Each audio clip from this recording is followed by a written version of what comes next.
Hello everyone, welcome to electrical department. आज के इस सेशन में हम पॉलिटेक्निक 6 सेमेस्टर का सब्जेक्ट जो है electrical design drawing and estimating second का चैप्टर 8 स्टार्ट करने जा रहे हैं। हम चैप्टर 8 इसलिए स्टार्ट करने जा रहे हैं क्योंकि आपके कॉलेज में चैप्टर 1 से स्टार्ट किए होंगे, तो ज़्यादा से ज़्यादा 4 या 5 चैप्टर खत्म कर दिए होंगे, तो पीछे से स्टार्ट करेंगे और जल्द से जल्द आपके सभी चैप्टर को ख़त्म करने की कोशिश करेंगे। तो आज के इस सेशन का चैप्टर 8 जो है आपका वो है estimation of small sub station. इसका पहला टॉपिक जो है उसको देखते हैं। तो इस चैप्टर को स्टार्ट करने से पहले एक बार हम इसका हम सिलेबस देख लेते हैं कि सिलेबस के अकॉर्डिंग आपको इस चैप्टर में क्या क्या पढ़ना है। सबसे पहले देखिए चैप्टर 8 है आपका estimation of small sub station. जो स्मॉल सब स्टेशन है उसका एस्टिमेशन किस प्रकार से किया जाता है। ये चैप्टर जो है आपका 8 पीरियड का है, तो 4 से 5 नंबर के क्वेश्चन एग्जाम में इस चैप्टर से आते हैं। यहाँ पर देखिए जो सिलेबस में दिया गया है, main requirement, main equipment and accessories installed on the substation, यानी कि सब स्टेशन में जो भी मुख्य और सहायक उपकरण यूज किए जाते हैं उसका यहाँ पर विस्तार में आपको पढ़ना है। इसके बाद देखिए इसमें आपको पढ़ना है estimation of materials required for a small distribution sub station. मतलब कि एक डिस्ट्रीब्यूशन सब स्टेशन को जब इंस्टॉल्ड किया जाता है, जब बनाया जाता है उसको, तो कौन कौन से मतलब कि मटेरियल का कितने मात्रा में यूज होता है उसको यहाँ पर डिटेल में पढ़ना है। जैसे कि इंडोर या outdoor type platform and pole mounted substation हो गया, इनमें कितने मटेरियल का यूज किया जाता है। और अगला टॉपिक है इसमें costing of material and work of above sub station.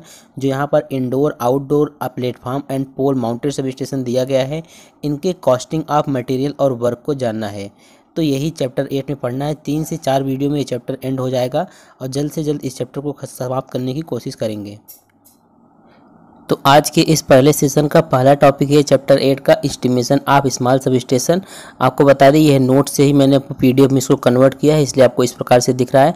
तो देखिए जो आपका estimation of small sub station है उसमें पहला क्वेश्चन को हम क्वेश्चन का रूप दे दिए हैं। जैसे क्वेश्चन बना दिए हैं कि स्मॉल सब स्टेशन में स्थापित किए जाने वाले मुख्य उपकरण एवं सहायक उपकरण की व्याख्या कीजिए।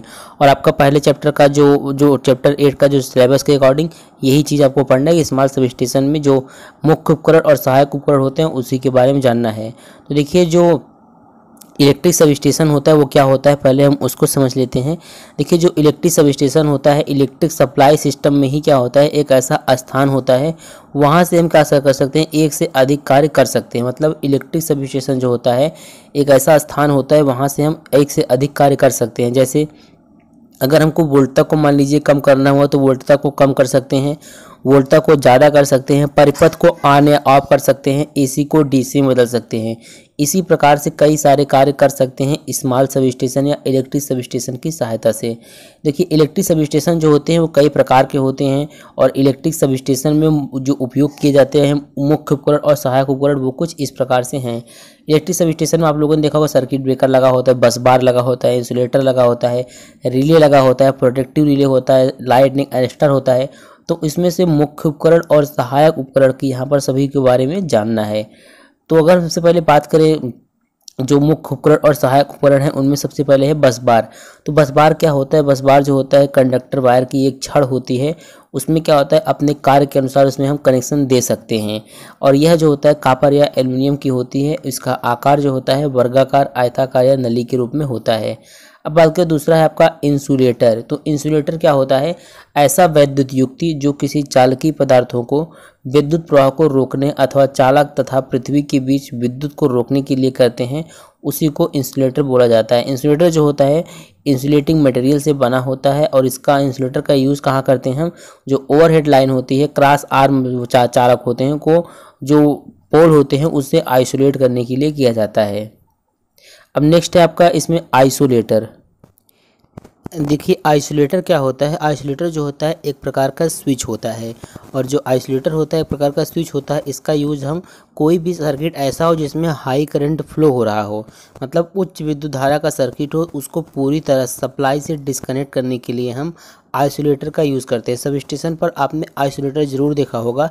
आइसोलेटर जो होता है एमसीबी की तरह दिखता है और इसका कार्य जो होता है, लेकिन एमसीबी की तरह दिखता है लेकिन एमसीबी का कार्य इसका बिल्कुल एमसीबी से बिल्कुल इसका कार्य जो होता है अलग होता है।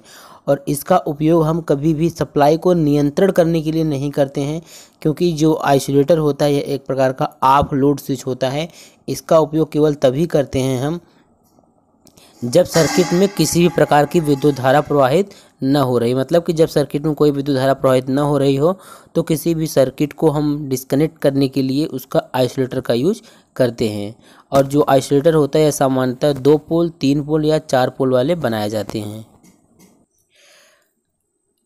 और अगर आपको आइसोलेटर के बारे में कुछ इंपॉर्टेंट पॉइंट बताएं तो जो आइसोलेटर होता है उसका उपयोग कभी भी आइसोलेटर जो होता है उसका उपयोग कभी भी ऑन लोड अवस्था में नहीं करना चाहिए, ऑफ लोड अवस्था में ही उसका यूज करना चाहिए। और सर्किट की एम्पीयर क्षमता के अनुसार ही आइसोलेटर का यूज़ करना चाहिए। और आइसोलेटर जो होता है ये एक प्रकार का कोई भी सुरक्षा युक्ति नहीं होता है। इसका उपयोग जो होता है केवल सप्लाई को पूरी तरह से डिस्कनेक्ट करने के लिए किया जाता है। आइसोलेटर का उपयोग किसी भी सुरक्षा युक्ति से पहले करना चाहिए।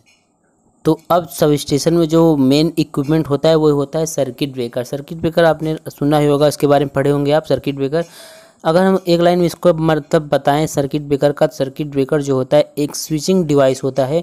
यह क्या करता है, विद्युत सप्लाई को ऑन तथा ऑफ करने का काम करता है।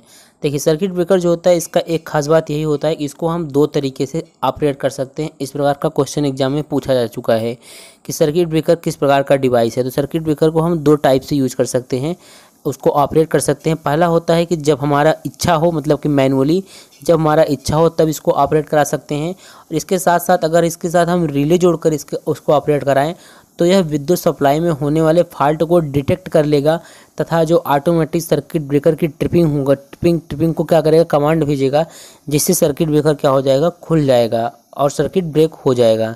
तो सर्किट ब्रेकर को अगर हम अपनी ज़रूरत के अनुसार ट्रिप कराना हो तो भी हम सर्किट ब्रेकर के पास जाकर नहीं ट्रिप कराना पड़ता है। इसको हम दूर बैठे रिमोट कंट्रोल सिस्टम के द्वारा भी ऑपरेट करा सकते हैं। आप लोगों ने पावर सब स्टेशन पर अगर कभी गए होंगे तो आपने देखा होगा कि सर्किट ब्रेकर को हम अब कंट्रोल रूम से बैठकर आसानी से ऑपरेट करा देते हैं। तो सब स्टेशन में इसका बहुत ही इंपॉर्टेंट यूज है कि जब भी हमें मतलब कि जब भी कोई दिक्कत होता है या फॉल्ट वगैरह का सिस्टम होता है तो हम दूर से ही बैठकर सर्किट ब्रेकर को ऑपरेट करा सकते हैं। क्योंकि सर्किट ब्रेकर को हम 2 टाइप से ऑपरेट कर सकते हैं, एक मैनुअली, एक रिमोट कंट्रोल के द्वारा या फिर रिले के द्वारा, जो कि क्या करेगा, जो भी फॉल्ट होगा उसको डिटेक्ट कर लेगा और सर्किट ब्रेकर ओपन हो जाएगा। आपका वो है विद्युत रोधक यानी कि इंसुलेटर। तो इंसुलेटर जो होता है क्या होता है, इंसुलेटर जो होता है एक ऐसा पदार्थ होता है जो अपने अंदर से करंट को फ्लो नहीं होने देता है, क्योंकि इसका प्रतिरोध जो होता है बहुत अधिक होता है। और सब स्टेशन में हम कुछ मुख्य इंसुलेटर मटेरियल का प्रयोग करते हैं, जैसे पोर्सिलीन हो गया, ग्लास हो गया, पॉलीमर हो गया। तो इन सब का यूज हम इंसुलेटर के लिए करते हैं। और इंसुलेटर जो होते हैं उसका प्रयोग 2 उद्देश्यों से किया जाता है। पहला क्या होता है कि यह जो होता है चालक को सपोर्ट प्रदान करता है, और दूसरा जो है चालक और पोल को एक दूसरे से वैद्युतीय इलेक्ट्रिकली रूप से इसको अलग करता है। अगर बात करें जो इंसुलेटर होता है वो दिखता किस प्रकार से है, तो यहाँ पर आप चित्र में देख सकते हैं इंसुलेटर कुछ इस प्रकार से दिखता है। और इंसुलेटर जो होते हैं कुछ इस प्रकार से हैं, देखिए जैसे पिन टाइप इंसुलेटर होता है, 11 kV ट्रांसमिशन जहाँ सब स्टेशन होता है वहाँ पर यूज़ करते हैं। और सस्पेंशन टाइप इंसुलेटर होता है 33 kV के लिए यूज़ करते हैं। स्टैंड इंसुलेटर होता है, साइडेड टाइप इंसुलेटर होता है और पोस्ट इंसुलेटर होता है। तो ये जो इंसुलेटर है इनका यूज हम इलेक्ट्रिक सब स्टेशन में करते हैं। इसके बाद देखिए नेक्स्ट है आपका जो नेक्स्ट इलेक्ट्रिक सब स्टेशन के उपकरण और सहायक उपकरण है, उसमें है आइसोलेटर स्विच। जो आइसोलेटर स्विच होता है वह क्या होता है, देखिए सब स्टेशन पर अपने ज़रूरत के अनुसार परिपथ को खोलने व जोड़ने हेतु आइसोलेटिंग स्विच का इस्तेमाल किया जाता है। यह नो लोड अवस्था में परिपथ को ऑन या ऑफ के लिए प्रयोग करते हैं। ऑन लोड मतलब होता है when current flowing in a current, और ऑफ लोड का मतलब होता है when no current in a circuit. जब सर्किट में कोई करंट नहीं होता तो उसे ऑफ लोड बोलते हैं। जब सर्किट में करंट फ्लो हो रहा होता है तब उसे ऑन लोड बोला जाता है। और आइसोलेटर स्विच जो होता है इसका प्रयोग हम सुरक्षा के उद्देश्य से करते हैं। अगर आइसोलेटर स्विच की बात करें तो कई टाइप के आइसोलेटर स्विच बनाए जाते हैं, जैसे कि single break isolating system switch हो गया, डबल ब्रेक आइसोलेट स्विच हो गया, और अगला है आपका ऑन लोड आइसोलेट स्विच, और फिर इसमें एक और है of load on load isolate switch. अब इसमें देखिए जो इलेक्ट्रिक सब स्टेशन के मुख्य उपकरण और सहायक उपकरण में नेक्स्ट है आपका सर्किट ब्रेकर। तो सर्किट ब्रेकर के बारे में आपको पता होगा, सर्किट ब्रेकर जो होता है एक ऐसा युक्ति होता है जो वैद्युत परिपथ को सामान्य और फाल्टी स्थिति में परिपथ को ओपन या क्लोज करता है। इसके अलावा भी हम इलेक्ट्रिक सब स्टेशन में कुछ इक्विपमेंट और एक्सेसरीज का यूज़ करते हैं जिनके नाम यहाँ पर दिए हैं। इनके बारे में आपको पता हो, जैसे कि यहाँ पर हमने बताया फ्यूज। तो फ्यूज क्या होता है, इलेक्ट्रिक सब स्टेशन में जो फ्यूज होता है इसका उपयोग हम सेफ्टी डिवाइस के रूप में करते हैं। और यह क्या करता है, जो सर्किट होता है उसको शॉर्ट सर्किट से प्रोटेक्शन प्रदान करता है। और जो प्रोटेक्टिव रिले देखिए यहाँ पर, तो जो प्रोटेक्टिव रिले है, प्रोटेक्टिव रिले में क्या होता है, देखिए जो रिले होती हैं ये लो पावर ऑपरेटिंग डिवाइस होती हैं, यह क्या होती हैं, हाई पावर डिवाइसों को ऑपरेट होने हेतु निर्दिष्ट करती हैं। तो रिले भी क्या है, एक प्रकार का प्रोटेक्शन प्रदान करता है। तो अगर एग्जाम में आता है कि सब स्टेशन में कौन कौन से मुख्य उपकरण और सहायक उपकरण प्रयोग किए जाते हैं, उनका एस्टिमेशन दीजिए, उनके बारे में एक्सप्लेन करिए, तो आपको यहाँ पर फ्यूज़ के बारे में और प्रोटेक्टिव रिले दोनों के बारे में डिटेल में लिखना होगा। अब इसी में नेक्स्ट है आपका ट्रांसफार्मर। तो जो ट्रांसफार्मर होता है सब स्टेशन में यूज होता है। आप लोगों ने देखा होगा उच्च वोल्टता के लिए हम स्टेप अप पावर ट्रांसफार्मर तथा वितरण सब स्टेशन पर वोल्टेज को कम करने के लिए स्टेप डाउन पावर ट्रांसफार्मर का यूज़ करते हैं। कहने का मतलब ऐसे इलेक्ट्रिक सब स्टेशन जहाँ पर हमें वोल्टेज को स्टेप अप करना होता है या स्टेप डाउन करना होता है, इसके लिए हम पावर ट्रांसफार्मर का ही यूज करते हैं। इसके बाद देखिए आपका है करंट ट्रांसफार्मर। नेक्स्ट है करंट ट्रांसफार्मर।